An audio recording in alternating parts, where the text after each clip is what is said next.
Guys, and welcome back to my channel. It's Jess. So today I have a video for you all, and it is a book review on a book that I loved recently, and that is Truly Devious by Maureen Johnson.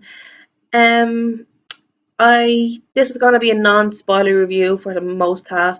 I'd say the last minute or two might be a little spoilery, but I'll obviously warn you if I'm gonna go into spoilers. This book is a mystery thriller YA, and I absolutely loved it. I recommend it 100% to anybody who loves reading in general. You will enjoy this book. I loved it. It is about Stevie, who is accepted to the prestigious Ellingham Academy, where it's a school for above average students. Basically, it's where students who are excel in standard schooling fit in. It's an honor to be accepted. They only accept you in your, I think it's your junior and your senior year, your last 2 years of high school in America, whatever they are. I'm from Ireland, we do things differently here. So your last 2 years of schooling you spend at this academy if you're accepted, if you're one of the lucky to be chosen. And she's accepted. But this school has a sordid past. There is a 70-year-old mystery about the owner of the school. The owner of the school's family, wife and daughter were kidnapped, and there was also a murder of one of the students there at the school. So Stevie's kind of niche, every student here kind of has a niche, if that's how you say that word, where they excel kind of in dancing or art or literature or ironwork or everything. There's literally like something for everybody. And Stevie's niche is crime solving or interested in crime or learning to be a criminologist or an FBI agent. She wants to solve crime. She wants to help people. So she decides when she gets to the school that her year project is going to be solving this mystery that is 70 years old. Um, she kind of focuses on the family. She already knows a lot. Like this is one of the main reasons she applies to the school, because she's fascinated by this mystery and this, like, never figured, like they've never found a culprit or they've never caught anyone for this tragedy.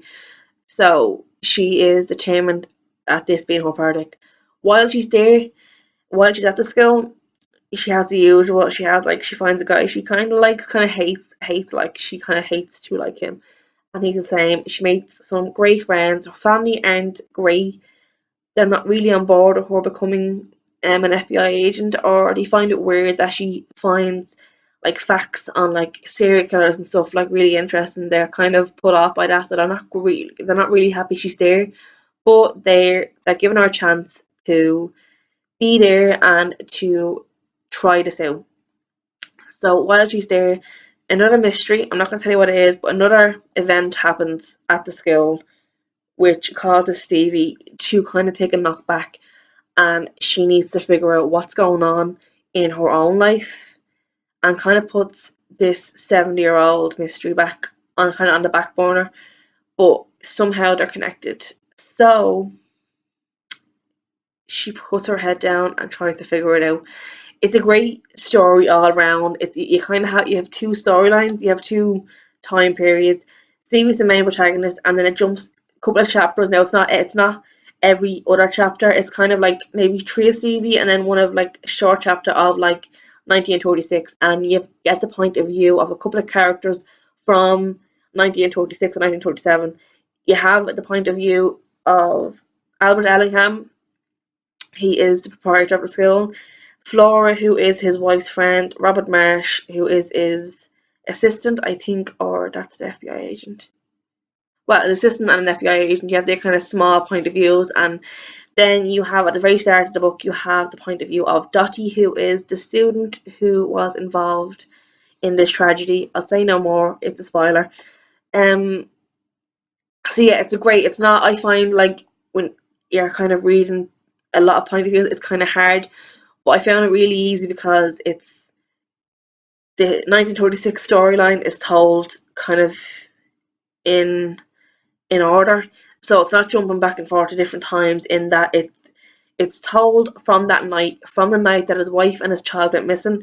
It's told in timeline, if that makes sense. Am I making sense? Probably not. I never usually do.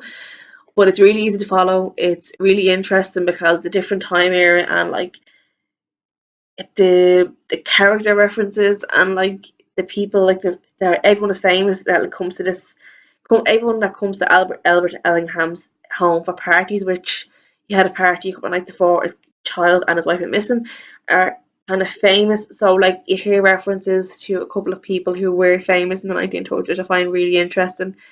So I just loved it. I completely loved it. Can't recommend this book enough to people. The audiobook was great. I found it really easy to listen to. The person that was reading it was really easy to understand, kind of got me gripped in the story a little bit more, I think. So yeah, I would give this book 5 stars and I recommend it to everyone. Go and read. And this last part is going to be a slight spoiler. So if you haven't read it, please click off this now or you're going to be spoiled. But here we go. This is a spoiler. If anyone who's read this book is still watching, can somebody please tell me what the fuck that ending was about? Talk about a cliffhanger. You don't find out anything. I loved it, but you don't figure out the mystery of like 1936. You don't find out who killed Hayes. You find out nothing. You literally it ends on such a big cliffhanger. I want more. Maureen Johnson, write the second book. I need it. I just can't express how what the fuck I was when I got to the last page and I was like, to be continued. I was like, deep breaths. But yeah, please, if you're already watching, please subscribe to my channel. I know I seem kind of strange, but yeah, I'm not always this crazy. It's just this book drove me loopy. So please subscribe. Please follow my social media. I'm always on Bookstagram, Instagram. So please follow me there and we can chat about any book you like or if you have any recommendations, please feel free to contact me and chat because I love talking about books. It makes my day.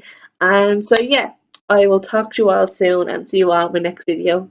Bye.